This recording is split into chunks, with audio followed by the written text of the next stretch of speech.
Hello everyone. మనకు SBI JA అంటే junior associates notification రావడం జరిగింది. ఆంధ్ర మరి తెలంగాణ వాళ్ళకి చాలామంది అప్లై చేయడం జరిగింది.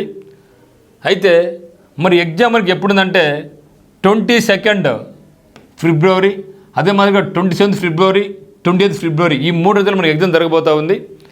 మరి హాల్ టికెట్స్ ఎప్పుడు డౌన్లోడ్ అవుతాయి అనేది మనకు చాలామంది డౌట్ ఉందన్నమాట.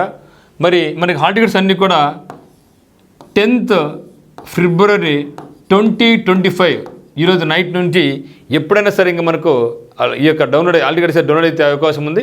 సో ఖచ్చితంగా అయితే మాత్రం మరి మనకు ఎగ్జామ్ డేట్ 22 ఉంది కాబట్టి మనకు డెఫినెట్గా 10వ తేదీ నైట్ నుంచి ఎప్పుడైనా సరే మనకు ఈ యొక్క హాల్ టికెట్స్ రాబోతున్నాయి.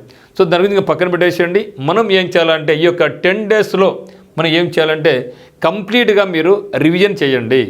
కొత్త ఏం చేయొద్దండి. ఈ యొక్క వీళ్ళది ఇక 10 డేస్ కూడా ఎగ్జామ్ రాయండి. ప్రతిరోజు ఒక ఎగ్జామ్ రాయండి. టైం చూసుకోండి, స్పీడ్ చూసుకోండి. మరి మీరు ఎంత చేయగలుగుతున్నారు, ఏ టాపిక్ మీకు కష్టంగా ఉంది, మరి మీకు వితిన్ టైం ఏమో మీకు ఇంకా చాలా క్వశ్చన్స్ మిగిలిపోతున్నాయా, సో మిగిలిపోతుంటే ఏవి కష్టంగా ఉన్నాయి, అటువంటి వాటిని ఇప్పుడు వదిలేసి ఇబ్బంది పడాల్సిన అవసరం లేదు. అది రావాలని కొత్తగా నేర్చుకున్నంత ప్రయత్నం చేయాల్సిన అవసరమే మనకు లేదు. సో కాబట్టి ఈ యొక్క 10 డేస్లో ప్రతిరోజు ఒక ఎగ్జామ్ రాయండి, దాన్ని డిస్కస్ చేయండి, దాన్ని అనలైజ్ చేసుకోండి. ఏ టాపిక్ ముందు చేయాలి, ఏది చేయకూడదు అని ఇప్పుడే డిసైడ్ చేసుకోండి. సో అన్నీ చేయాలి, అన్నీ నేర్చుకోవాలనుకుంటే ఇబ్బంది పడతాం మనం. సో ప్రస్తుతానికి మాత్రం ఇక 10 డేస్లో మనకు ఫోకస్ ప్రిలిమ్స్ పాస్ కావాలి. ఈ 10 డేస్ మనం దయచేసి మీరు కంప్యూటర్ నాలెడ్జ్ అని, కరెంట్ అఫైర్స్ అని ఏమి చూసుకోవద్దండి. వీలైతే రోజుకు ఎగ్జామ్, ఇంకా వీలైతే రోజుకు 2 ఎగ్జామ్స్ రాసినా కూడా మనకు బెనిఫిట్ జరుగుతుంది.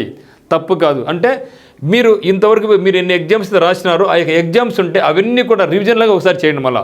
సో దానివల్ల మనకి ఏమవుతుందంటే మనకు నమ్మకం పెరుగుతుంది, మనం రాసిన ఎగ్జామ్ నమ్మకం పెరుగుతుంది. ఇటీవల కాలం ఉన్నటువంటి ఈ యొక్క కంప్యూటర్స్ ఏం చేస్తున్నారంటే కంప్యూటర్స్ అందరూ కూడా ఒకసారి ఎగ్జామ్ రాసిన తర్వాత తిరిగి దాన్ని రాయలేదు, ఇంకా రాయడం ఎందుకు నేను రాసిన కదా అనుకుంటున్నాను. తప్పది. ఒక ఎగ్జామ్ రాసినప్పుడు గతంలో ఎంత స్కోర్ వచ్చింది, ఇప్పుడు మళ్ళీ రాయడం వల్ల ఎంత స్కోర్ వచ్చింది చూసుకుంటే పాటుగా మన గతంలో ఎగ్జామ్ రాసినాం కాబట్టి మళ్ళీ దాన్నే రాయడం వల్ల మనకు రివిజన్ అవుతుంది, మార్క్స్ ఇంప్రూవ్ అవుతాయి. ఇంప్రూవ్ అయినప్పుడు మన మీద మనకు నమ్మకం ఏర్పడుతుంది. That is the benefit of the revision of the test. కానీ అది చేయడం లేదు.